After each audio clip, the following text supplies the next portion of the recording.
जब हम छोटे बच्चों को पढ़ाते थे केजी में या इवन स्पेशल स्कूल में, तब बहुत इम्पोर्टेंट था। तब ये था नहीं स्टाइल कि कुर्ते में पॉकेट हो, तो हम लोग स्पेशली बनवाते थे पॉकेट, क्योंकि उसमें एक तो हैंकी चाहिए होती है बच्चों की नाक साफ करने के लिए। फ्रंट वाला बनवाते होगे ना? नहीं, यही था, साइड यही वाला था। प्रैक्टिकलिटीज नहीं है। ठीक। तो सभी को नमस्ते। आई होप खाना वाना ठीक, नींद तो आती है छोले खाने के बाद। ठीक है। तो मेरा जस्ट फॉर द रिकॉर्ड मैं शीला गोपाला और विद्यालय से 2018-19 से क्लोजली जुड़ी हूँ। उससे पहले 2014 से चानी बहन जी, अनीशा बहन जी, सुप्रिया बहन जी, गौरी बहन जी के साथ मिलकर जो इंग्लिश बुक बननी थी, टेक्स्ट बुक्स बननी थी, उसमें लॉन्ग डिस्टेंस जुड़ी हुई थी। फिर उसको करने के दौरान मन किया कि मैं विद्यालय से भी जुड़ूं, और फिर रायपुर आना हुआ और फिर मैं जुड़ पाई। ये मेरी बैक स्टोरी है। EVS की मेरे को जिम्मेदारी मैंने ली थी, एंड साथ में क्योंकि मेरे पास थोड़ा टीचिंग का बैकग्राउंड है, स्कूल में पढ़ाना या स्पेशल स्कूल में पढ़ाना, तो जो यहाँ पर एकेडमिक्स हैं, कैसे इंग्लिश पढ़ाई जाएगी, कैसे हिंदी पढ़ाई जाएगी, कैसे मैथ्स पढ़ाई जाएगी, टीचर्स को भी थोड़ा सा मतलब गाइड करना, उसमें भी मेरा हाथ था, मेरी जिम्मेदारी थी। तो अब चेतना विकास मूल्य शिक्षा के आधार पर EVS कैसे पढ़ाई जाए, है ना, ये वाली कैसे पढ़ाई जाए कि नहीं पढ़ाई जाए, वो वाली बात थी। क्योंकि हमारे पास बुक तो बहुत अच्छी है, हिंदी वाली जो 5-in-1 चेतना विकास मूल्य शिक्षा की बुक है, उसमें बहुत सारे अच्छे अच्छे टॉपिक्स हैं, है ना। और तो वो सारे के सारे इंग्लिश में तो पढ़ाए ही जा सकते थे, लेकिन ऐसे हमने पाया कि उसमें से बहुत सारे टॉपिक्स ऐसे हैं जो EVS में जा ही सकते हैं। तो मैं EVS बोल रही हूँ, आप सब फेमिलियर होंगे, एनवायरमेंटल स्टडीज़। तो मैं स्कूल में भी बच्चों को बताती हूँ कि व्हाट इज़ EVS। उनके लिए भी ना क्लास 3 में जाते हैं एक न्यू सब्जेक्ट। जैसे हम लोग जब जाते थे तो कंप्यूटर एक नया सब्जेक्ट था, इतना एक्साइटिंग था, है ना। जब हम 6th में गए तो साइंस करके कोई सब्जेक्ट था, तो हमारे लिए भी एक्साइटिंग था। इनको ये क्लास 3 में गए EVS, मैंने आज अब हमारा एक नया सब्जेक्ट है। तो व्हाट इज़ EVS, पहले उसको क्लियर कर लें। एक पहले तो एक सिंपल है कि EVS is the short form of environmental studies, है ना। बेसिकली जिस तरीके से मैंने उसको समझा है, वो मिडिल स्कूल में जाने से पहले साइंसेस एंड सोशल साइंसेस, मतलब material science and social sciences का छोटा भाई है, उसका इंट्रोडक्शन है। इसमें बच्चे दे लर्न टू ऑब्ज़र्व, है ना, कैसे ऑब्ज़र्व करना है, कैसे डेटा कलेक्ट करना है, कैसे उसको एनालाइज करना है, डायग्राम कैसे बनाते हैं, मतलब वो ये सारी चीज़ें ज़रूरी नहीं है कि आप 6th में ही जाके सीखो, है ना। तो पॉलिसी बनाने वाले लोगों ने जब EVS का स्टार्ट किया तो एक बात तो ये थी, दूसरा ये था कि हाँ, एनवायरनमेंट में प्रॉब्लम्स आनी शुरू हो गई थी। हमारे टाइम में EVS नहीं था, है ना। 70s 80s 90s में there was no EVS। EVS तब आया जब लाइक 2000 में, है ना, जब एनवायरमेंटल प्रॉब्लम्स आने शुरू हो गई थी, है ना। और हम जो पॉलिसी बनाने वाले लोग थे, वो चाहते थे कि यहाँ पर थोड़ी सेंसिटिविटी आए बच्चों में। तो EVS ऐसा एक सब्जेक्ट था जो कि ऐसा कॉपी पेंसिल वाला नहीं था, क्वेश्चन आंसर वाला नहीं था, बहुत व्यवहारिक, practical, go out and observe the world, उस टाइप का था, प्रैक्टिकल वाला था, हैंड्स ऑन। तो लेकिन पेडागोजी में तो यही है, जैसा टीचर ने पढ़ा है वैसा ही वो पढ़ाता है। तो अगर टीचर ने क्वेश्चन आंसर्स, तो टीचर्स ने अगर हमेशा क्वेश्चन आंसर्स के रूप में, फिल इन द ब्लैंक्स के रूप में, कॉपी पेंसिल वाला तरीका ही पढ़ा है, तो वो खुद भी वैसा ही पढ़ाएंगे, भले ही EVS हो। पर्पस था कि बच्चों को एक्सपीरियंशियल लर्निंग कराया जाए, और वो बन जाता है फिर से एक और सब्जेक्ट जिसको वो रटेंगे और आंसर्स लिखेंगे। तो ये तो हुआ है, नो डाउट। लेकिन अच्छा है कि टीचर्स का एजुकेशन भी इम्प्रूव हुआ है, तो बहुत सारे अच्छे स्कूल्स हैं जहाँ पर वो उसको अभी भी एक्सपीरियंशियल रख रहे हैं। तो science, preparation for science in middle school, material science भी और सोशल साइंस भी, दोनों, सिर्फ फिज़िक्स केमिस्ट्री बायोलॉजी नहीं, लेकिन history civics geography economics social study, क्या बोलते हैं उसको, सोशोलॉजी, उसका भी ये।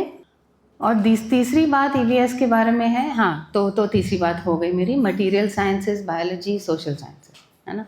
नेक्स्ट, ठीक है, अब हमको एक रह गया क्या भाई, ईवीएस दूसरा देखा, ठीक है। तो अगर हम इसको material sciences and social sciences भी मान लें, है ना, तो बाबा जी का मार्गदर्शन क्या है हमारे पास इन विज्ञान से रिलेटेड और सामाजिक विज्ञान से रिलेटेड। तो ये पॉइंट्स शिक्षा नीति से अगेन मैंने लिए हुए हैं, मैं यहाँ से कुछ जो हमको गाइडलाइंस मिली थी। एक तो चानी बहन जी ने भी बताया था आपको पिछली बार कि वो बोले थे सब कुछ चेतना विकास वाली पुस्तक से निकलेगा। मतलब ये हमने पूछा था ना कि इंग्लिश में क्या पढ़ाएं, मैथ्स में क्या पढ़ाएं, बोला था सब कुछ इसी में से निकलेगा, है ना। तो सब कुछ चेतना विकास मूल्य शिक्षा की पुस्तक से निकलेगा, भाषा भी, गणित भी, गीत भी, विज्ञान, इतिहास सब।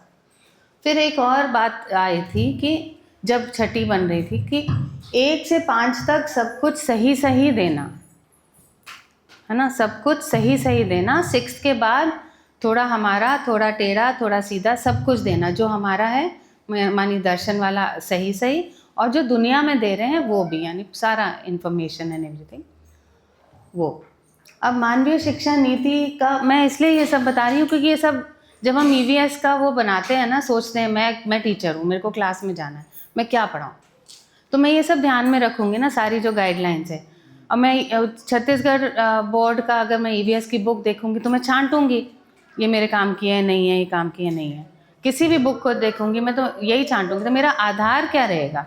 तो हमारा तो आधार CVMS, बाबा जी, शिक्षा नीति, पाठ्यक्रम, ये सब रहे हैं, है ना।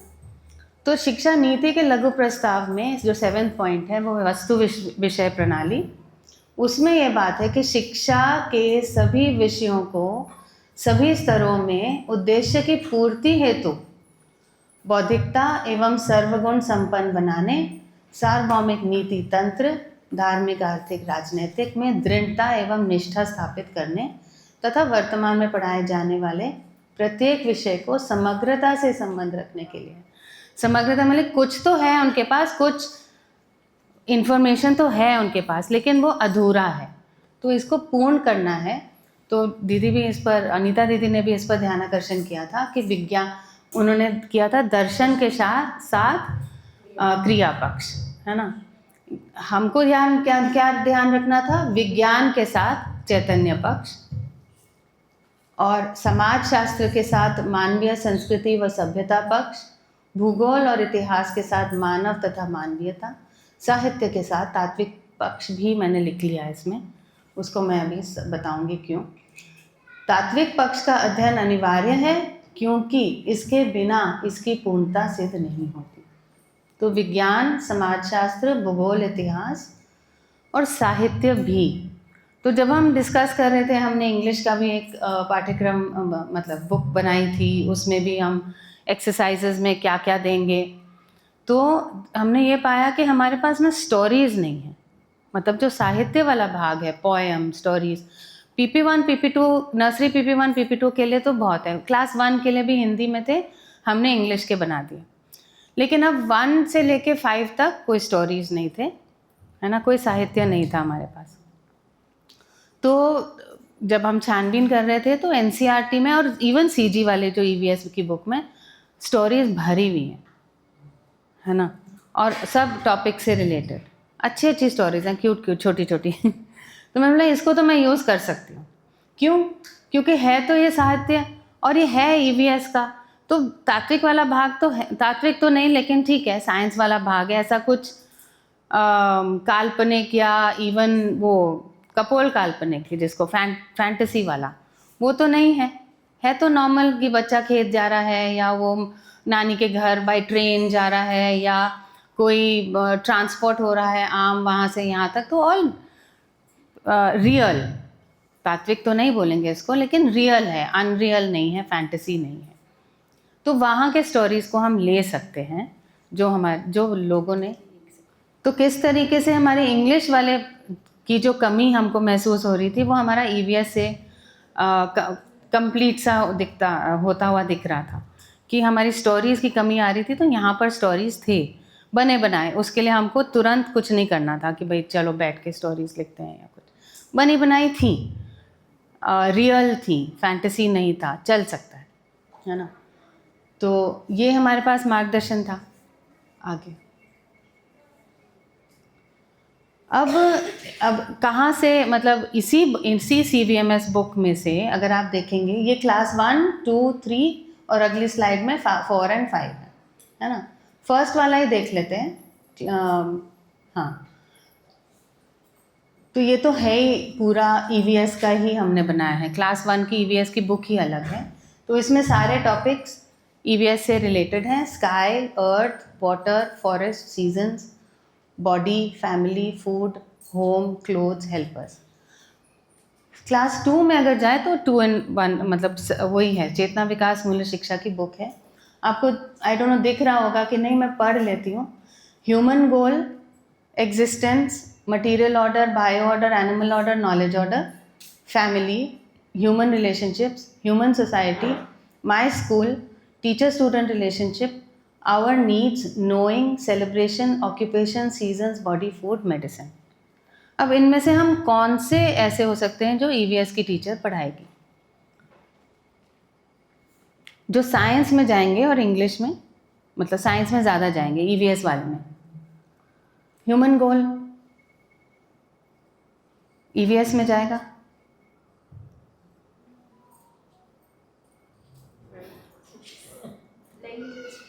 लैंग्वेज में जा सकता है, मतलब EVS में कम। ह्यूमन गोल होगा तो EVS संयत रहेगा है ना, बाकी सब चीज़ नियंत्रित रहेगी, लेकिन उसको हम इंग्लिश में पढ़ा सकते हैं, है ना। एग्जिस्टेंस ये जाएगा, इसमें प्लैनेट्स हैं, स्पेस है ना, एवरीथिंग। मटीरियल ऑर्डर EVS में जा सकता है। Bio order, animal order, knowledge order, ये हमारा एनवायरनमेंट है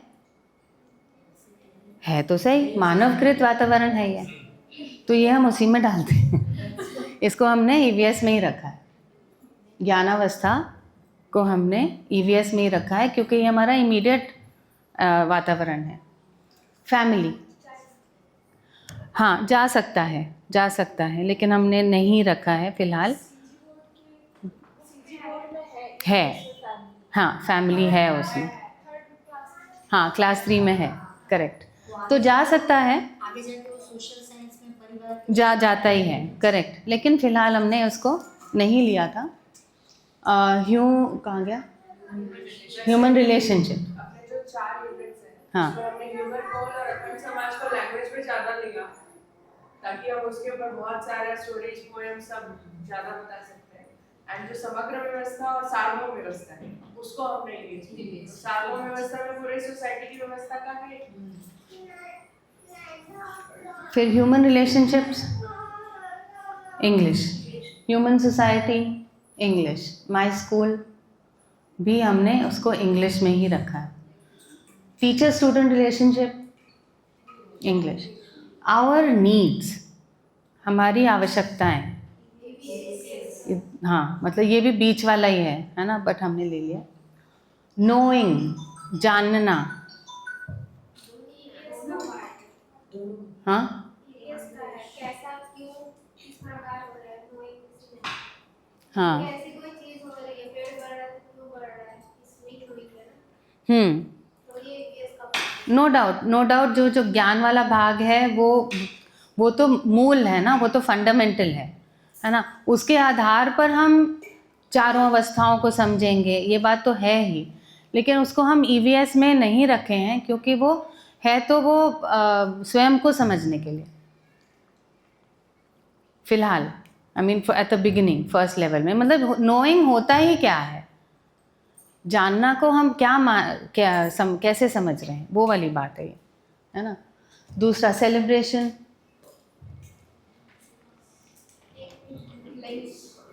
है ना। कहीं पर हमको लग रहा है ना कि ये बीच का है, उसमें भी जा रहा है, इसमें भी जा रहा है वहाँ पर हमने थोड़ा कन्वीनियंस को भी देखा कि यहाँ पर कितने चैप्टर हैं, वहाँ पर कितने चैप्टर हैं। ये जो बीच वाले हैं वो हमने बाय म्यूचुअल, मतलब इंग्लिश टीचर और EVS टीचर ने बोला ठीक है मैं पढ़ा लेती हूँ, बोलते ठीक है आप पढ़ा।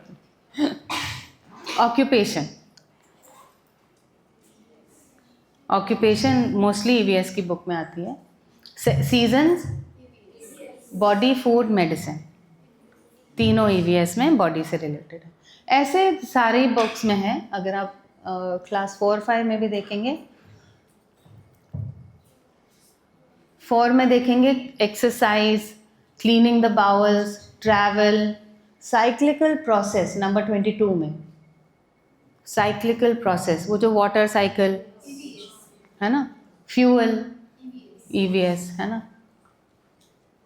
ये कुछ नए वाले थे इसमें। और क्लास 5 में है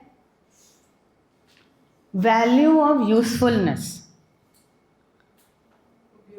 उपयोगिता मूल्य। ये किस में आएगा? क्योंकि EVS में इकोनॉमिक्स भी है ना, सोशल स्टडीज़ में इकोनॉमिक्स भी है। और अगर आपने वैल्यू को नहीं देखा, यूजफुलनेस वैल्यू को नहीं देखा, तो फिर आप अर्थशास्त्र वाला जो दूसरा वाला अर्थशास्त्र है उसमें चले जाओगे।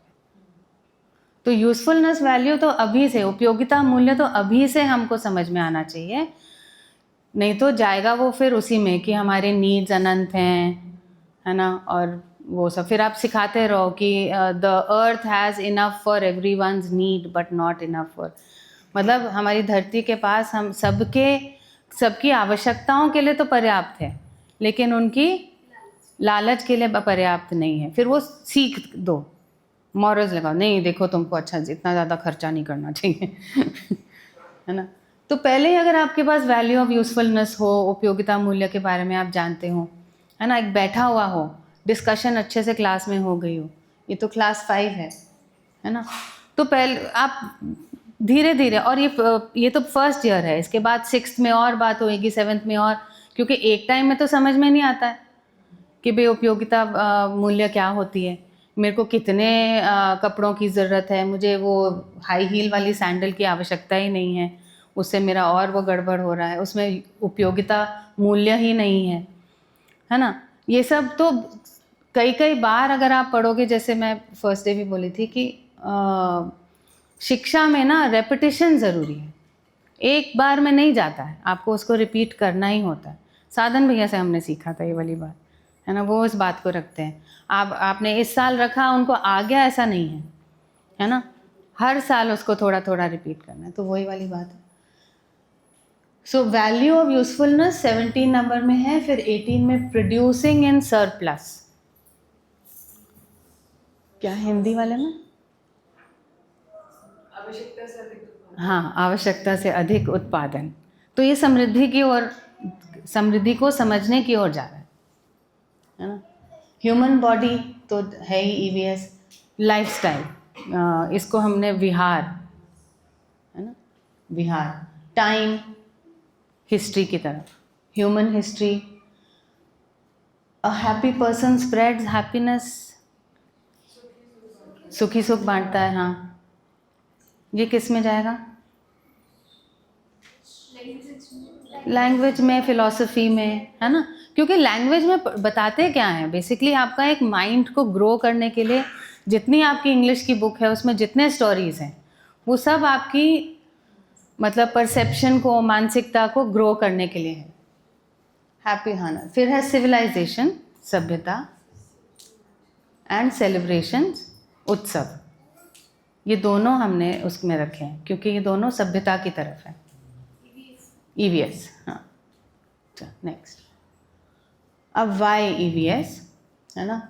तो बच्चों को भी हम थोड़ा मानसिकता बनाने के लिए to study the environment, to study everything around us. हम सब कुछ जानना चाहते हैं ना, एक मनुष्य की मौलिकता है, ऐसा कोई चीज़ ही नहीं है जो आप नहीं जानना चाहते हो। एक तो हम ये भी बच्चों में डालना चाह रहे हैं ना कि देखो, उसको भी देखो, उसको भी, उसको जानना है, हर चीज़ को जानना है, सिर्फ मानना नहीं है। ये तो हमारा जीवन विद्या का परिचय शिविर वाला पॉइंट है। तो वो भी बात है बच्चों को इनकलकेट करने के लिए कि हम सब कुछ समझना चाहते हैं, और सब कुछ समझना चाहते हैं इसका मतलब है सारा इन्फॉर्मेशन पूरा नहीं पड़ेगा। हम उन जिसको हम स्टडी कर रहे हैं, we want to live in harmony, हम उनके साथ तालमेल पूर्वक जीना चाहते हैं, है ना। प्रकृति के साथ तालमेल पूर्वक जीना चाहते हैं, मनुष्य के साथ तालमेल पूर्वक जीना चाहते हैं। जो हम बिजनेस, नौकरी, जो भी हम कर रहे हैं, वहाँ पर जो हमारे साथ में लोग हैं उनके साथ भी हम तालमेल पूर्वक जीना चाहते हैं। जो भी मैं काम कर रहा हूँ, जो मेरा कार्य का क्षेत्र है, जो मेरा व्यवसाय है, उसको मैं अच्छे से करना चाहती हूँ। इसलिए मैं आज EVS पढ़ रहा हूँ और साइंस पढ़ रहा हूँ। तो वो तालमेल वाली बात हमेशा खटकेगी, है ना। वो हमेशा एक राइडर लगेगा, एक point, important point. We want to live in harmony. फिर थर्ड है इंफॉर्मेशन को, मतलब अब बच्चे का आपको मतलब इंफॉर्मेशन बैंक जो है माइंड में, वो हमको ग्रो करना है। अभी तक क्लास 1, 2 तक ना ऐसा बहुत बड़ा इंफॉर्मेशन बैंक नहीं था नो डाउट, है ना। लेकिन अब उसमें भी हम डालते हैं कि names of animals and their motions and वो सब। लेकिन इसमें अब क्लास 3 में वो बच्चा 8 साल का हो चुका है ना। उसके पास बहुत सारा बैंक पहले से ही है। अब वो थोड़े कनेक्शंस भी बना सकता है। उसके पास वर्ड्स बहुत सारे हैं कि फ्रूट्स का इतना सारा, एनिमल्स का इतना, प्लांट्स का इतना, है ना, टाइप्स ऑफ हाउसेस, क्लोथ्स, सबकी वोकैबुलरी अब भर गई है। अब इंटरकनेक्शंस, तो इंफॉर्मेशन आए and observation of our immediate surroundings. 8 साल का बच्चे में एक चेंज आता है। आई डोंट नो आप लोगों ने इसको ऑब्जर्व किया। जो क्लास 3 के बच्चे हैं और क्लास 2 के बच्चे, उन दोनों में एक अंतर है। क्लास 2 के बच्चे में अभी भी मनमानी, बचपना, वो सब है। क्लास 3 का बच्चा के क्वेश्चंस ही अलग होते हैं। बहुत मतलब आपको फंसा भी सकते हो, बहुत क्यूट क्वेश्चंस पूछते हैं। जैसे एक बच्चा, हम लोग पढ़ा रहे थे कि पानी ढाल की ओर बहता है। हमारे CVMS में एक एग्जाम्पल है नियम, प्राकृतिक नियम के बारे में। तो मुझे पानी ढाल की ओर 3 में भी पढ़ लिया, 2 में भी पढ़ा था। तो बच्चा पूछा कि अध्यापिका जब पानी ढाल तो फाउंटेन में क्यों होता है? फाउंटेन में तो वो ऊपर जाता है। अब पढ़ाते रहो पानी ढाल की ओर बहता है ना। बट ये क्लास 3 में ऐसे ऐसे क्वेश्चंस आने लगते हैं, पहले नहीं आते थे। पहले तो आप बताते जाओ, बोले हाँ यस मैम यस मैम, कहना मान लेते हैं। 3 में आके ना वो बहुत अच्छे क्वेश्चन आते हैं। ठीक है, तो ऑब्जर्वेशन ऑफ आवर सराउंडिंग्स, है ना, उस सब का observation. 4 prepares for science in higher classes, observation, है ना। कोई वर्ड अगर नहीं पता, एनालिसिस, विश्लेषण, तो हम बताते हैं कि इतने सारी चीज़ें हैं, आप बताओ। आप हमने बहुत सारे वर्ड्स या पिक्चर्स दे दिए, या अपने क्लास में भी कौन सी चीज़ें प्लास्टिक की बनी हैं, कौन सी चीज़ें वुड की बनी हैं, कौन सी चीज़ें कपड़े की बनी हुई हैं, है ना। एनालिसिस, विश्लेषण, मेटल, हाँ। कलेक्टिंग डेटा, सर्वे भी क्लास 3 में शुरू हो जाता है कि मम्मी पापा से, परिवार में सभी से पूछ के आओ उनका ह्यूमन गोल क्या है। ये हमारा एक एक्टिविटी थी, है ना। आप क्या करना चाहते हो, है ना, ऐसे। तो अपने परिवार वालों से, पड़ोसियों से, फ्रेंड से पूछ के आओ। तो कलेक्टिंग डेटा, सर्वे करने की हैबिट। रिकॉर्डिंग डेटा, उसको टेबल में कैसे लिखते हैं, 1 2 3 4, टेबल क्या होता है, उसमें कॉलम्स होते हैं, रोज होते हैं, उस चीज़ को समझ पाना भी क्लास 3 में शुरू हो सकता है। डायग्राम्स बनाना, डायग्राम केवल ड्राइंग नहीं है, ड्राइंग के साथ उसका लेबल, वो भी एनालिसिस का ही भाग है। वो केवल ड्राइंग बनाकर, अभी तक वो क्या ड्राइंग बनाते थे, ड्रॉ करते थे, कलर करते थे, मस्त ब्यूटीफुल कलरिंग करते थे, हो गया। अब हम उनको बताते हैं कि ये ड्राइंग है, अब आपको बनाना है डायग्राम। डायग्राम का मतलब है कोई रियलिटी है ना, हमारे सामने, उसका हम चित्र बना रहे हैं और उसको हम लेबल कर रहे हैं। हो सकता है हेडिंग डाल रहे हो। मतलब ये है शेयरिंग ऑफ डेटा। मतलब मैंने ड्राइंग बना दी, बहुत अच्छा, लेकिन अगर मेरे को किसी को दिखाना है कि देखो, है ना, ये एलिफेंट ऐसा होता है या ये प्लांट ऐसा होता है, तो उसमें ड्राइंग भी बनाते हैं, लेबल भी करते हैं, हेडिंग भी बनाते हैं, लिखते हैं कि this is parts of a plant, फिर उसमें this is fruit, this is this. तो डिपिक्शन, तो डायग्राम्स एंड मैप्स। फिर ईवीएस मेरे को पसंद इसलिए आया क्योंकि ये एक वर्सेटाइल सब्जेक्ट है। इसमें आप बहुत सारी चीज़ें आप खेल सकते हो इसके साथ, है ना। इंग्लिश भी में भी कर सकते हो, मतलब बहुत अच्छी टीचर होगी तो सारा कुछ इंटीग्रेट कर लेगी, ऐसा नहीं है। लेकिन ईवीएस में आपके पास वो छूट है ना, कि आप इसमें आर्ट एंड क्राफ्ट भी डाल सकते हो। हमारे स्कूल में थोड़ा टीचर्स की कमी की वजह से आर्ट एंड क्राफ्ट छूट रहा था, है ना, ड्राइंग क्राफ्ट वो छूट रहा था। तो उस सारे को हमने ईवीएस में डाल दिया, है ना। भाई जिक्सॉ पजल बनाना है, वो जो पीसेस बना के ना और उनको जोड़ना है। ऑरिगैमी करा दिया, पेपर फोल्डिंग, उसके एनिमल्स बनाना, उसके खेल बनाना, वो सब कर दिया। डायग्राम्स तो थे ही। जितने आपने अरविंद गुप्ता जी का नाम सुना है ना, उनका एक वेबसाइट है और उनका पैशन है ना, जुगाड़ क्या है, कबाड़ से जुगाड़, है ना। उनसे इतने अच्छे अच्छे ड्राइंग्स बनाते हैं, सब कबाड़ से। उनकी वेबसाइट पे जाएंगे arvindguptatoys.com, है ना, उसमें बुक्स भी हैं। तो आम चीज़ों से, कोई पाइप, कोई क्लिप, कोई पेंसिल, कोई बलून, कोई चप्पल क्योंकि रबड़ की बनी होती है, तो जो भी आप उससे बनाओगे ना, मतलब वो मजबूत रहेगी, रबड़ वाली चप्पल, उसके सोल से बहुत सारी चीज़ें बनाते हैं। तो अरविंद गुप्ता टॉयज से के वेबसाइट से हमने बहुत सारे ऐसे टॉयज़ प्रोजेक्ट्स बनाने सीखे और सिखाए। वाई ईवीएस का एक पॉइंट ये भी था कि अगर माता पिता में इतनी कॉन्फिडेंस नहीं आए कि हम CVMS क्लास 5 तक कराएंगे, अगर वो मान लो निकाल लेते हैं, दूसरे स्कूल में भेजते हैं, तो उनको प्रॉब्लम नहीं आएगी, है ना। हमने यहाँ पर भी EVS पढ़ा है, हम वहाँ पर भी EVS पढ़ रहे हैं। यहाँ पर हमको बोर्ड एग्ज़ाम में EVS होता ही है क्लास 3, 4, 5 में, तो वो ट्रांजिशन भी उनके लिए डिफ़िकल्ट नहीं होगा। ये भी एक बैक ऑफ माइंड में था हमारा।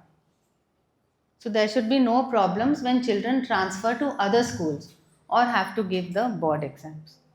ये भी एक था हमारे पास। और हमारे पास मटेरियल की कमी है ऐसा तो था नहीं ना, हमारे तो CVMS बुक में थी EVS, उसको बस थोड़ा सा और समृद्ध करना था, है ना, ये tables and surveys and activities से। वो हमको आइडियाज़ मिलते गए CG बोर्ड से, NCERT की EVS की बुक से, वहाँ से आइडियाज़ मिलते।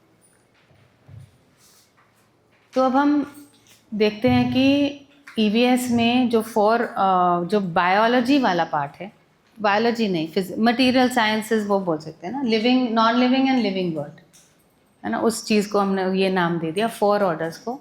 हम चेतना विकास मूल्य शिक्षा में क्या बताया गया उनमें, तो कॉमन पॉइंट जो है चारों अवस्थाओं में, जो नियम ही मान लो इसको, कि हम सब साथ साथ हैं, है ना, सब साथ साथ हैं अगर सिंपल भाषा में। और दूसरा है हर एक अवस्था का एक निश्चित आचरण है। ये 2 चीज़ें कॉमन मैसेज है सारे चैप्टर्स में, और सारी मतलब ये नियम है। उसके अलावा फिर छोटी छोटी चीज़ें हैं, छोटी नहीं, अच्छी खासी चीज़ें हैं, सब नियम के तरफ ही इंडिकेट करती हैं, मौलिकता को इंडिकेट करते हैं, है ना।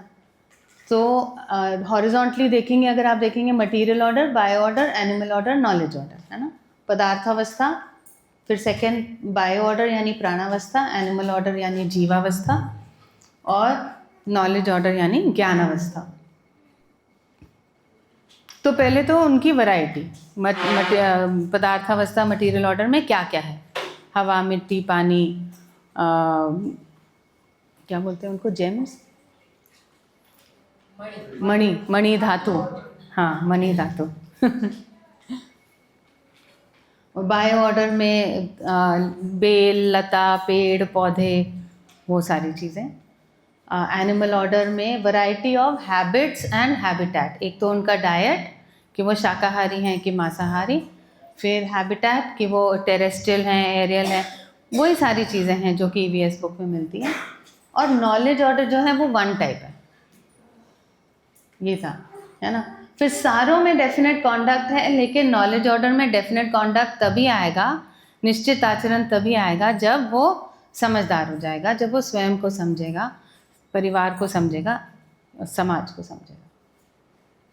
फिर पहचानना निर्वाह करने वाला भी एक पूरा कनेक्शन है सारे में, कि ये दोनों जो हैं मटेरियल ऑर्डर, बायो ऑर्डर, ये केवल पहचानना निर्वाह करते हैं, और एनिमल ऑर्डर जो है पहचानना निर्वाह करना और मानना भी है उसमें, वो अपने नेम को मानता है, मान सकता है ना। और तीसरे में ये है कि हमारे अंदर नोइंग, जानना वाला भाग हो सकता है शिक्षा से। फिर और बहुत सारी डिटेल्स हैं, है ना। ये आई थिंक इसकी बहुत मैंने बना तो दिया, लेकिन ये सब हमारा कंटेंट का भाग है।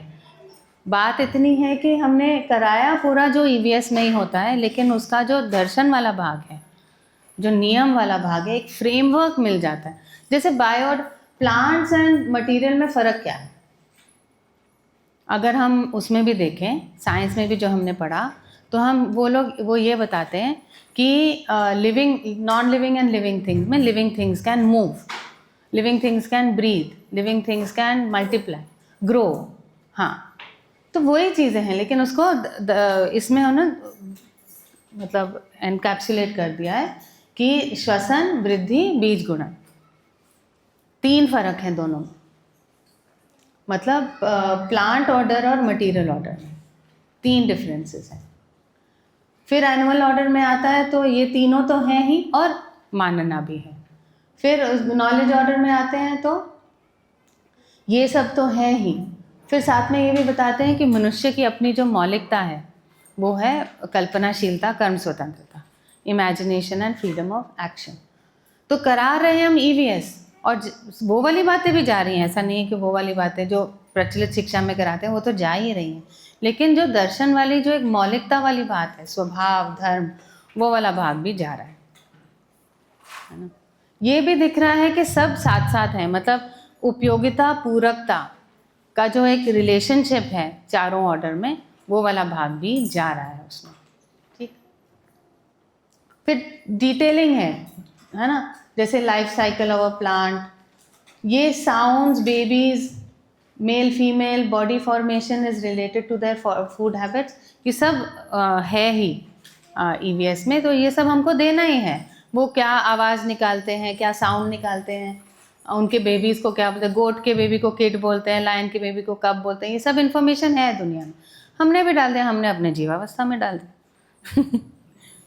ठीक है। और इसमें नॉलेज ऑर्डर में बॉडी के ऑर्गन सिस्टम्स, नर्वस सिस्टम, ये सिस्टम, वो सिस्टम। ठीक, नेक्स्ट ह्यूमेन सोसाइटी, यानी ये सोशियोलॉजी वाला भाग हो गया। तो चेतना विकास मूल्य शिक्षा CVMS includes the social sciences. तो उसमें जो हम चैप्टर्स पहले पढ़ रहे थे, देख रहे थे कैसे वो सिविक्स, हिस्ट्री, इकोनॉमिक्स, ज्योग्राफी से जुड़े हुए हैं, से कनेक्टेड है मतलब। और जो हमारे एक्सरसाइज जो हमने बनाते हुए ध्यान रखा है ना, हमारी CVMS की बुक्स में एक अच्छे से डिस्कशन हो जाए, लिसन, मतलब हम क्या चाहते हैं कि बच्चा सोच पाए, बोल पाए, पढ़ना लिखना, जितना सारे एक्टिविटीज़ हैं वो भी हो जाए। और एक और हमने डाल दिया था कि कॉन्वर्सेशन, मतलब ये वाली वोकैबलरी जो होती है, टेक्स्ट बुक वाली वोकैबलरी, फिर वर्ड मीनिंग्स, वो सब तो वो करेंगे, लेकिन जो एक स्पोकन इंग्लिश होता है ना आम तौर पे, उसकी भी प्रैक्टिस करानी थी। तो हमारे बुक्स में ये वाली पार्ट भी है, conversation and practical activities last में। नेक्स्ट,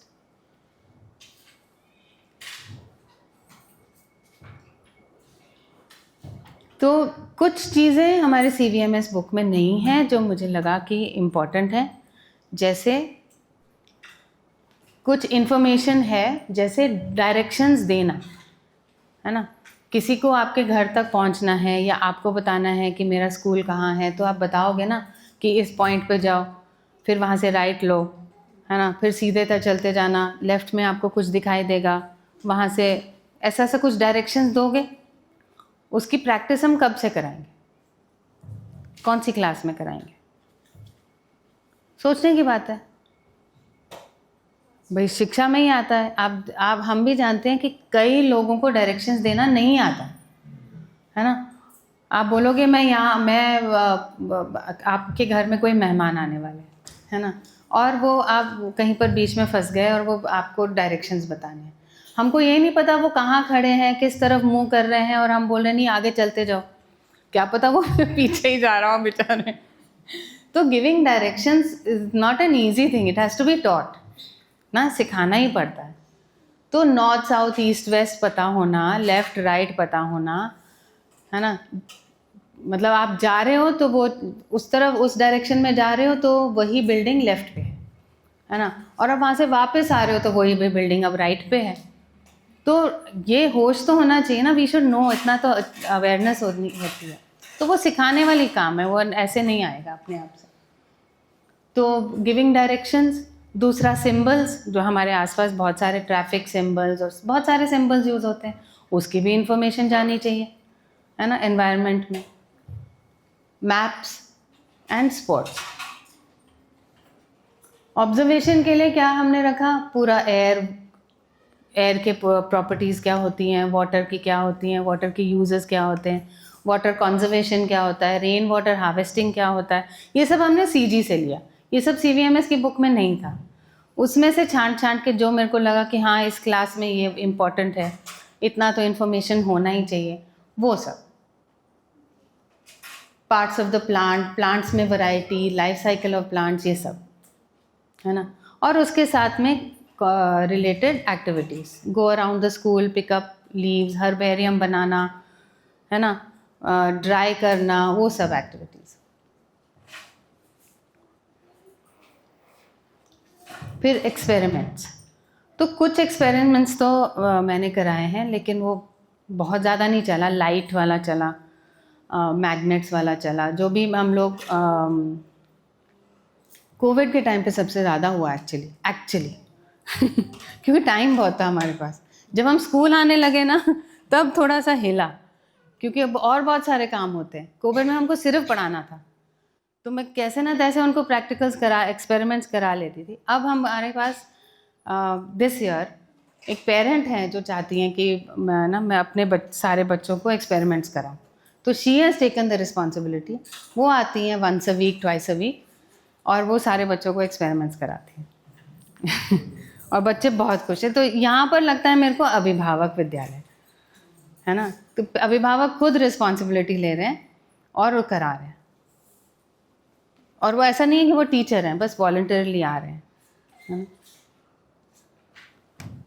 तो CG बोर्ड से ही कुछ डायग्राम्स भी हमने पिकअप किए, वो बात अलग है। चलिए नेक्स्ट। ये है अब हमारे एक्सरसाइजेस, जो हमने एक्सरसाइजेस बनाए हैं उसके कुछ सैम्पल्स हैं। तो क्लास 1, आई डोंट नो आप देख पा रहे हो कि नहीं, तो ये 3 हैं, 4 हैं, है ना। तो फर्स्ट वन है ऑब्जर्व, डिस्कस एंड डू। ये क्लास 1 के हैं, है ना।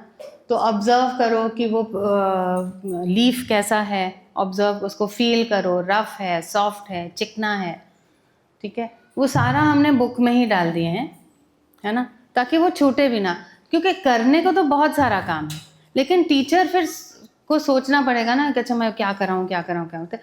इसलिए तो हमारे देश में टेक्स्ट बुक थोड़ा हेवी होता है है ना।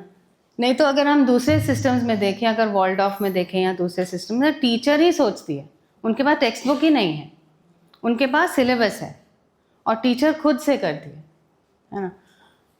थोड़ा हमारा सिस्टम थोड़ा टेक्स्ट बुक डिपेंडेंट है, तो हम लोग डाल देते हैं, तो उनकी हेल्प के लिए ही है कि इतना तो कराइए दो, इससे ज़्यादा कराओगे तो वेरी गुड, है ना, इतना तो कराइए दो। तो observe, discuss and do. Observe करो, डिस्कस करो आपस में, एंड डू। और इसमें टीचर्स के साथ ये शेयरिंग होती है कि जो चीज़ ऑब्जर्व करनी है उसको लिखवाने की ज़रूरत नहीं है, नहीं तो वो राइटिंग हैवी हो जाता है। डिस्कस करना है तो जो उन्होंने डिस्कस करके बोर्ड पे लिखा उसको वो अब आप अपनी कॉपी में लिखो, तो नहीं, ज़रूरत नहीं है। वो इंग्लिश हिंदी मैथ्स में खूब लिख रहे हैं, ऐसा कोई कमी नहीं है राइटिंग के प्रैक्टिस की, है ना।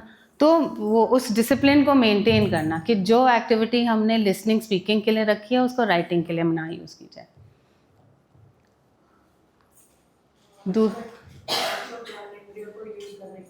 हाँ, तो ये है ही वो वाला चैप्टर। तो उसमें टॉप में है feel it, smell it, without looking भी है ना, smell it without looking, here it, see it. 1 2 3 4 5वां का है उसके नेक्स्ट पेज पे। हाँ, तो ज्ञानेंद्रियों का पूरा सेंस ऑर्गन्स का ही चैप्टर था, उसकी एक्टिविटी। हाँ, होगा नीचे वाले में, वो तो अगले पेज पे चला गया हूँ। फिर सेकंड में डिस्कशन भी है, क्लास 1 है ना, तो डिस्कशन का भी एक्टिविटी रख लिया पूरा विद पिक्चर्स एंड ऑल, क्योंकि बच्चों को तो पिक्चर्स चाहिए, है ना, कि वाटर की नीड क्या है। वाटर का चैप्टर है, वाटर की नीड क्या है, तो बच्चों को भी ज़रूरत है, एनिमल्स को भी ज़रूरत है, सॉइल को भी ज़रूरत है, प्लांट्स को भी ज़रूरत है, चारों ऑर्डर भी आ गए।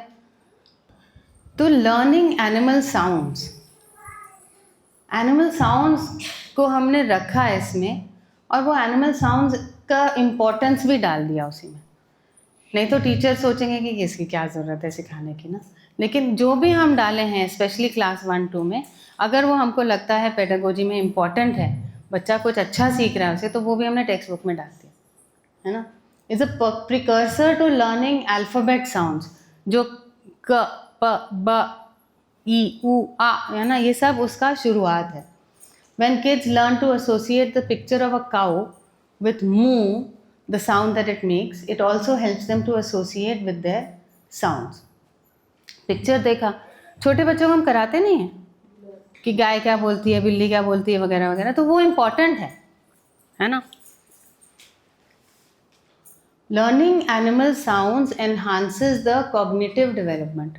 अब ये रिसर्च हुई है कि जब वो एनिमल के साउंड्स को सीखते हैं तो उनका कॉग्निटिव अंडरस्टैंडिंग की जो कैपेसिटी है वो भी बढ़ती है। ऐसा उन्होंने किया ना, तो हमने भी डाल दिया। तो योर लिटिल वन मस्ट, हाँ, व्हाट डज अ कैट से, वगैरह वगैरह। फिर ऐसा भी एक डाल दिया, अब ऐसे एक्टिविटी बुक्स आते हैं ना जिसमें 2 पिक्चर्स होते हैं और आपको स्पॉट द डिफरेंस, इन दोनों में डिफरेंस क्या है। क्या फ़ायदा है इसका? ऑब्जर्वेशन, एनालिसिस, है ना, कंसंट्रेशन एंड फन वे में, है ना। तो ये तो ईवीएस में जाना ही चाहिए ऐसे एक्टिविटीज़। नेक्स्ट, क्लास 2 की एक्टिविटीज़, ये बायो ऑर्डर का है। Teachers can request students to bring various leaves, seeds. ये तो मोस्टली टीचर्स कराते हैं कि लीव्स ले आओ, सीड्स ले आओ, इसको हम पैकेट में डालेंगे, चिपकाएंगे। आपने बोर्ड में भी देखा होगा। Ask children to name the fruits that are available in different seasons. Seasons, summer season में कौन से फ्रूट्स होते हैं, विंटर सीज़न में कौन से फ्रूट्स होते हैं, ये पढ़ाने की ज़रूरत है। क्यों? और क्योंकि मार्केट में तो पता नहीं चल रहा। अब मार्केट से तो पता ही नहीं चल रहा कि कौन सा सीजनल फ्रूट है। 12 महीने सब कुछ मिल रहा है।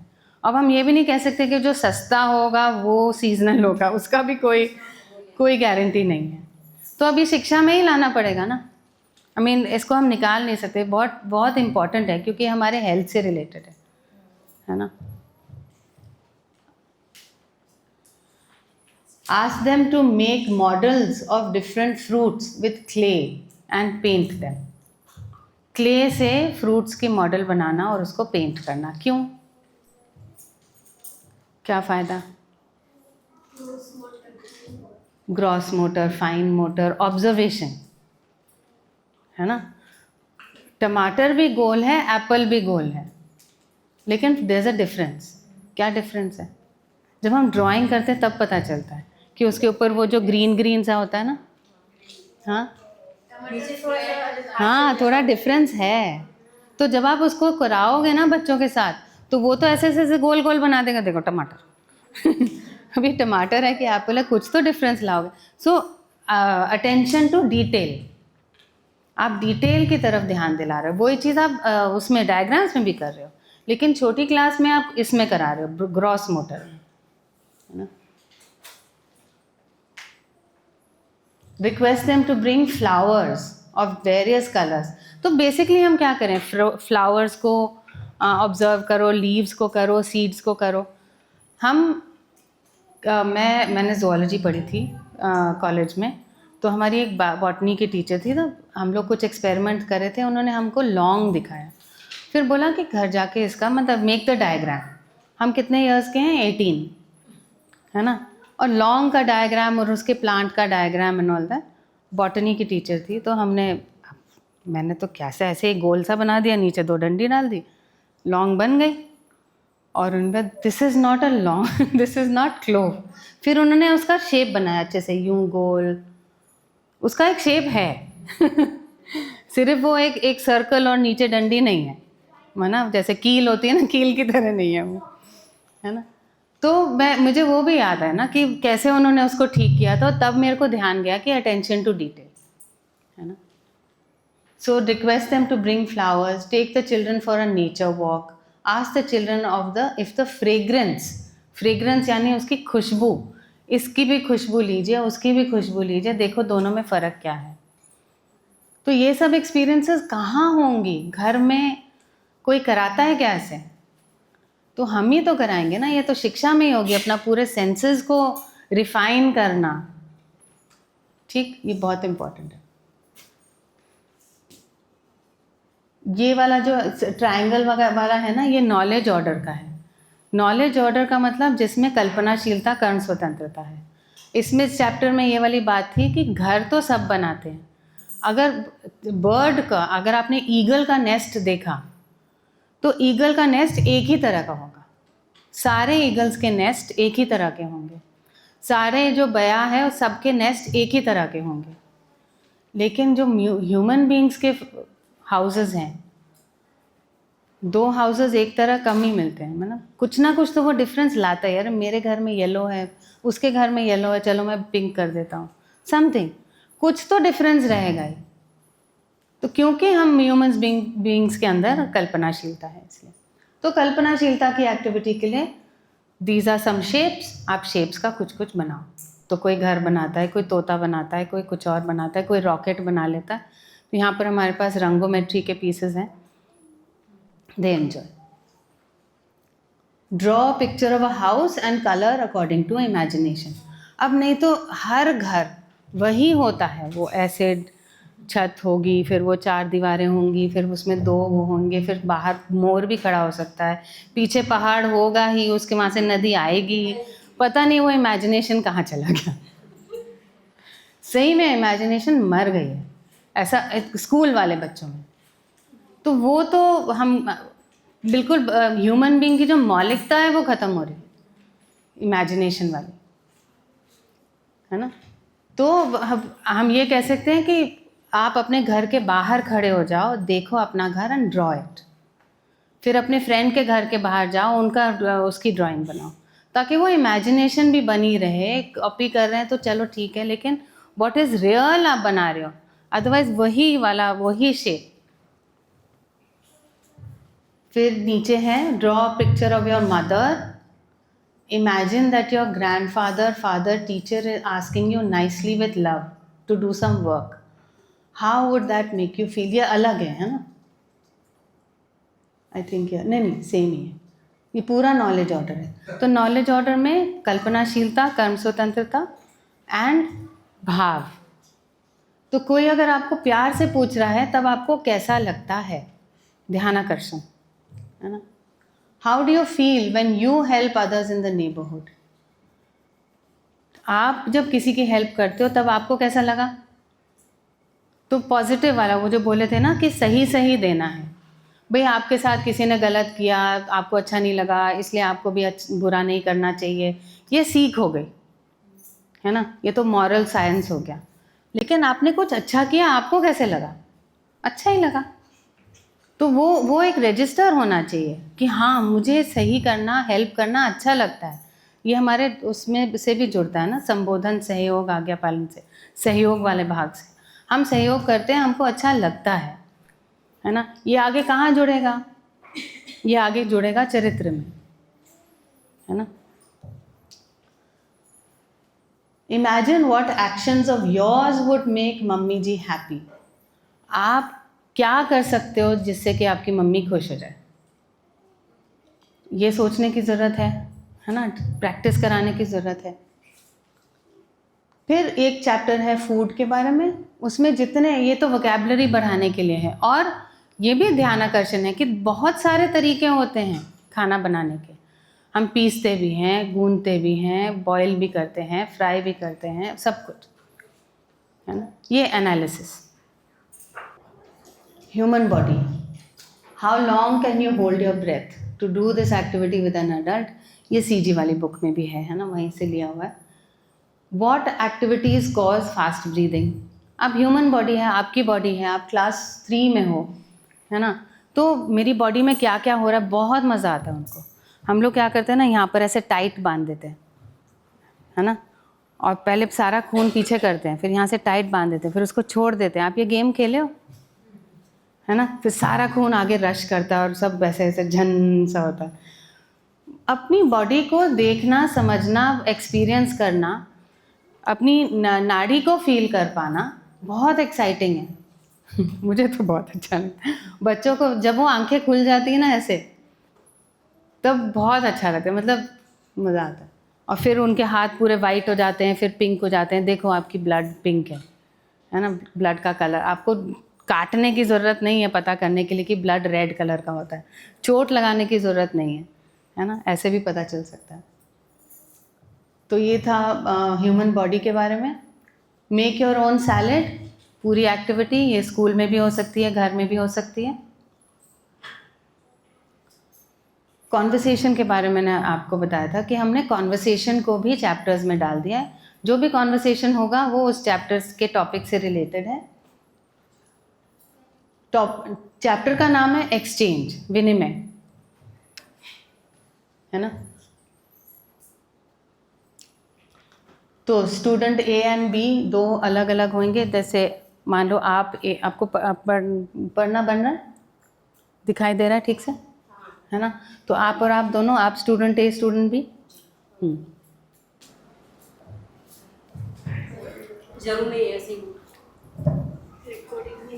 Do you have 1 kg of salt with you? Yes, I do. Can you please tell me the price of the wheat? I am selling the wheat for rupees 60 per kilo. Do you make soap at home? If yes, I would like to buy a few bars of soap from you. Yes, I will make soap at home. How many do you want? Please give me 5 bars. Will you be baking bread today? Baking. No, I will not be baking anymore today. Please come back tomorrow morning. Do you want some carrots? They have just come in fresh from the fridge. Yes, thank you. I will take half a kilo of them. तो आप देख रहे हैं कि यहाँ पर था, चल तो रहा था एक्सचेंज का टॉपिक, हम ले आए कॉन्वर्सेशन, इंग्लिश, टेंसेस, बट मस्ती में। अब हम बोलेंगे अब आप कुछ और बनाओ, है ना। जो भी बच्चे हैं आप लोग बैठो, है ना, 2-2 का बनाओ और अपने अपने बनाओ। तो वो ग्रुप वर्क, पीयर लर्निंग, सबका अलग अलग लेवल होता है। इंग्लिश का इमेजिनेशन भी अलग अलग होती है, बट वो बना लेते हैं। इंटीग्रेशन। फिर एक्टिविटीज़, उसी में एक्टिविटीज़ में है गिव 3 एग्जाम्पल्स वेयर यू और your family exchange goods for money. मतलब आप गुड्स देते हो, पैसे लेते हो, या आप कुछ सर्विस करते हो, पैसे लेते हो। तो एक्सचेंज में, ये चैप्टर में ये था कि गुड्स भी होती हैं, सर्विसेज भी होती हैं, है ना। दोनों के लिए आप मनी देते हो या लेते हो। चलिए, क्लास 4 में है अब मैंने ना अलग अलग टाइप्स ऑफ एक्टिविटीज़ रखे. तो reading comprehension, usually reading comprehension होता है कि आपने कोई स्टोरी दी और उसमें वो बच्चा, इसको वो बोलते हैं अपठित गद्यांश, है ना, अनसीन पैसेज. हाँ, अपठित गद्यांश, अनसीन पैसेज, है ना. तो हमने ये वाला सोचा. आई थिंक ये चैप्टर मेडिसिन का रहा. पैसेजेस भी है बट पैसेजेस भी हैं, हाँ हाँ. ये मेडिसिन का चैप्टर था या शायद हेल्थ का चैप्टर, पता नहीं कौन सा. नहीं, क्लीनिंग द बाउल्स वो सब था. सो एनीवे, तो एक लेबल बनाया है किसी मेडिसिन का, शीतोपलादी चूर्ण का, है ना. अब इसको पढ़ो और फिर answer the questions. What is this medicine used for? Very good. What is the daily serving size of the medicine? 2 grams. Very good. How should the medicine be taken? Before meals, meals. With honey. With honey. Twice. Milk कहाँ लिखा है? Before Before meals. हाँ. With honey. हाँ, before meals. Very good. Can the medicine be given to children? 6 times a day. Can the medicine be given to children? Yes, it is easily accepted. Easily accepted. तो ये reading comprehension हो है. Which ingredient is present in the highest amount in this medicine? Wow.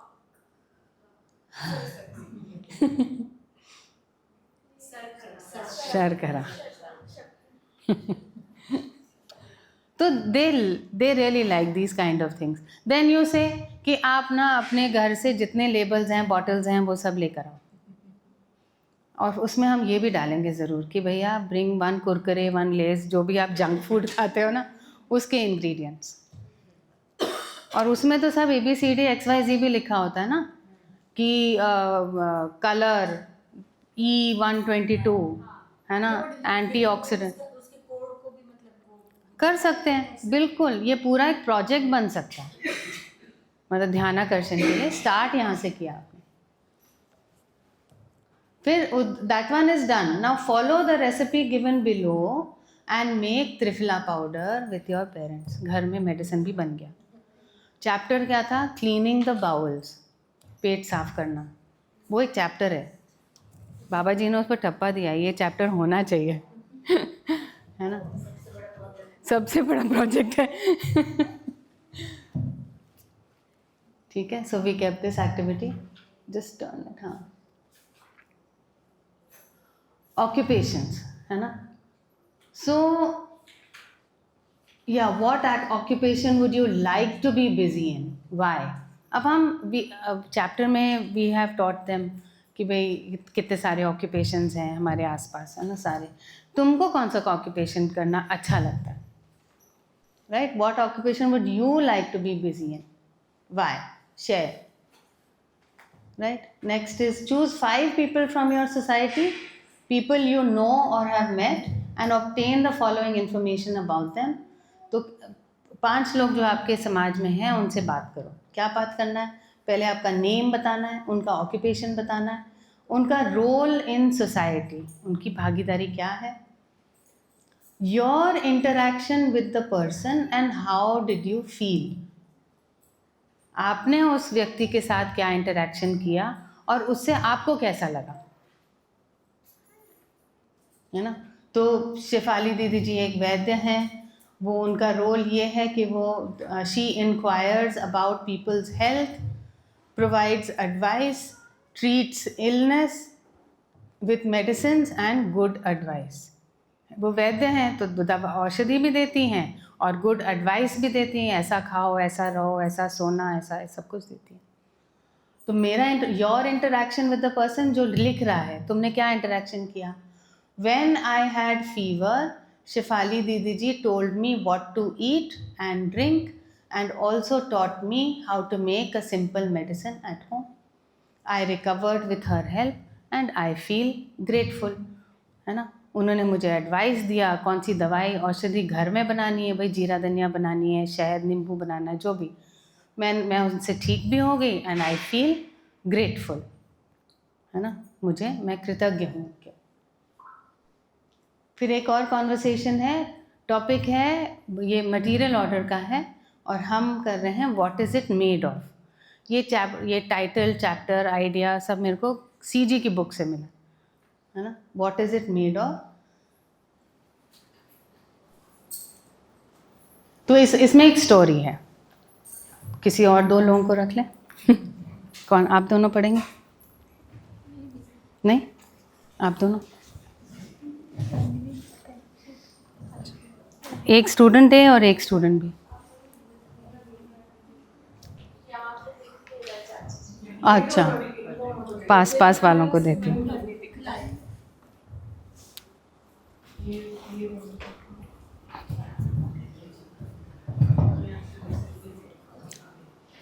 Hello, Bhaiji. Do you want to come with me to the market?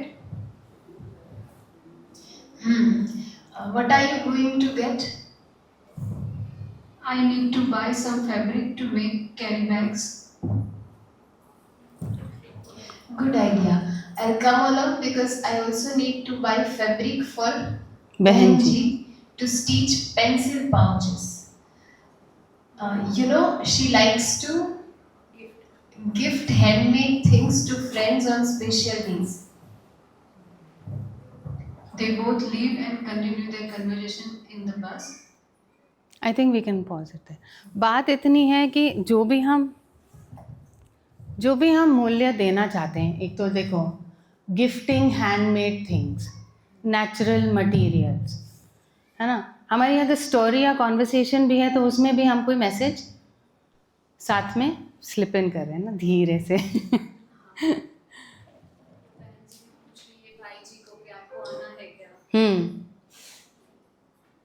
हाँ, साथ में चलते हैं, right. So we are just integrating. So that's why I feel EVS में वो आपके पास space है, English में भी ऐसा स्पेस है, हिंदी में भी ऐसा स्पेस है, लेकिन हमने EVS में इसको ट्राई किया, है ना। तो turn to the next, I think class 5 ही बचा है।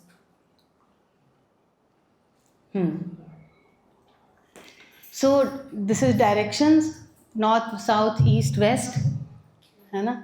The sun is rising from there and is coming into the window. तो बच्चे को हम बोलते हैं कि सुबह सुबह कौन से विंडो से आपका सन घुसती है, जहाँ पर शाइन, बिल्कुल सनलाइट दिखती है आपको, है ना, दैट इज़ ईस्ट।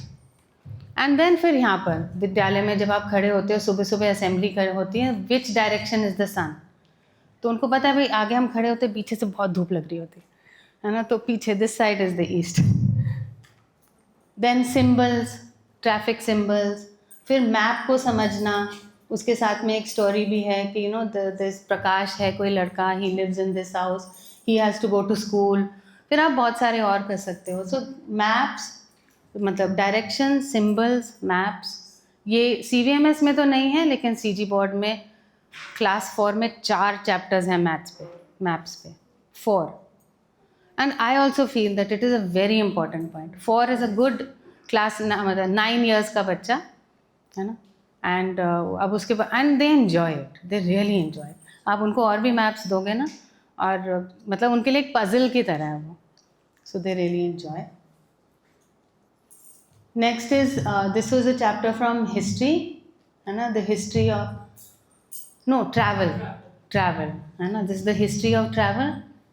तो किसी इंफॉर्मेशन को, वो सारा इंफॉर्मेशन ना 2, 3, 4, 5 पैराग्राफ्स में है, उसी चीज़ को आप फ्लो चार्ट में कैसे आप डिपिक्ट कर सकते हो, है ना। And then we have combined it with another activity called show and tell. Show and tell is such an easy activity to do, आप कभी भी कर सकते हो। शो एंड टेल में क्या है, मैंने कोई भी वस्तु लिया and this is a microphone, it is made of this, it works with the battery and I use it to make my voice louder। 4 line बोलने हैं, है ना।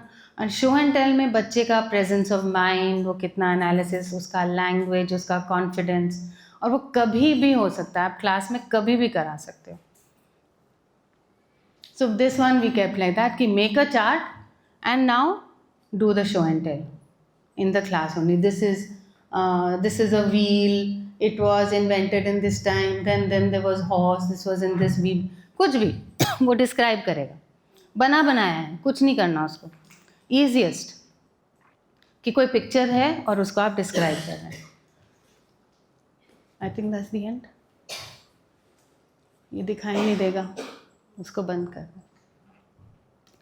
सो पूरे प्रेजेंटेशन का पर्पस यही था कि कैसे हम EVS के through observation, analysis, picking up data, attention to detail, ये सारी चीज़ों को हम बच्चे में इनकलकेट कर सकते हैं और एक इंटीग्रेटेड वे से, है ना. And at the same time ना, अच्छा ओके ठीक है. जो पहला वाला पार्ट था कि विज्ञान के साथ चैतन्य पक्ष, तो उसमें जब हम नियमों को देख रहे हैं वो वाला पार्ट आपको चेतना विकास मूल्य शिक्षा की बुक से ही मिलेगा. आप मैप्स भी कराओगे, आप डायरेक्शंस भी कराओगे, नॉर्थ साउथ ईस्ट वेस्ट भी कराओगे, लेकिन अगर आपके पास एग्जिस्टेंस का वो नियम वाला पार्ट है कि हम सब साथ साथ हैं, इसलिए ये सब नियम ठीक से चल रहे हैं, सब the sun, the moon, the planets, they're all moving in a definite way, इसलिए ये सब हम पॉसिबल है ना. और उन सब को पहचानते हुए हम देख सकते हैं कि भाई मतलब उसको हमने यूज़ किया है कि भाई ईस्ट है, वेस्ट है, तो हम किसी को डायरेक्शन बताना चाहते हैं तो हम ईस्ट, वेस्ट, नॉर्थ, साउथ को यूज़ कर पाते हैं. क्यों? क्योंकि एग्जिस्टेंस में सब कुछ everything has a definite contact, निश्चित आचरण है, इसलिए. तो that's the end of my this thing. कुछ क्वेश्चंस हैं तो कोई जो एक डेटा कलेक्ट करने वाला था, मैंने बच्चों को एक्टिविटी दिया था. ह्यूमन गोल जब आया था बच्चों का लेसन, तो उसमें मैंने पूछा उनसे, तो फिर उसके बाद उनका सर्वेक्षण वो पाए करके उनको बोला कि आसपास के लोगों से और अपने घर पे आप ऐसे पूछ के आना, उनका क्या है ह्यूमन गोल. तो सबका ऐसा आया था कि नहीं, मेरे मम्मी जी पापा जी तो बोल रहे हैं मुझे दुखी भी होना है, सुखी भी होना है, ऐसा. तो मतलब इस टाइप के आंसर्स आते हैं. तो मतलब फिर थोड़ा सा ऐसा हो जाता है कि फाइनली उसको टैकल कैसे करें. उस टाइम तो ठीक है, हम कुछ बोल के वो कर देते हैं, एक वो होता है ना, पॉइंट होता है कि कुछ ऐसा बोल के वो भी सेटिस्फाई हो जाए, मैं भी सेटिस्फाई हो जाऊँ. तो वो वाला चीज़ ना अभी तक हुआ है. नहीं, इट्स गुड. भाई जब आप सर्वे करते हो कुछ तो आप सोच के जाते हो कि ऐसा आंसर आने वाला है, फिर पता चलता है कि नहीं है ऐसा. तो ये सर्वे का पार्ट है ना. एक हाइपोथेसिस होता है ना, फिर वो गलत भी निकल सकता है, उसके लिए भी रेडी रहना चाहिए. अभी मतलब यहाँ पे आए उससे पहले की बात है, थोड़े दिनों की. तो गुजराती में एक पोएम थी खिलौने के ऊपर, तो वो करवाई. तो उसे मतलब सहयोग पे मैं जाने वाली थी, बच्चों से बात करने के लिए. तो आपका जो फेवरेट वाला है खिलौना, वो आप किससे शेयर करते हो, घर पे या फिर कहीं और पे? तो मैं काफ़ी सारे बच्चों ने यही बोला कि नहीं, हमारा जो अच्छा लगता है हमें जो खिलौना, तो वो हम किसी को नहीं देंगे, अपने पास ही रखेंगे. फिर उसमें एक बच्चा बोला कि नहीं मैं दूंगा. अभी उन्होंने बोला, तो मैंने उनको क्रॉस क्वेश्चन किया कि अगर वो उनसे टूट जाएगा तो भूल से. तो फिर उन्होंने ये बोला मुझे कि मैं उनके साथ रहूँगा, जिसको भी मैं दूंगा खिलौना मेरा, मैं उसके साथ रह के खेलूँगा. ऐसे करके वो बच्चे वो समझ रहे हैं, जो हम काफ़ी कुछ डिलीवर कर पा रहे हैं, जो हम जो सीखे हैं वो विद्या से. तो वो मतलब हमारे लिए बहुत बड़ी अचीवमेंट हो जाती है कई बार. Very good.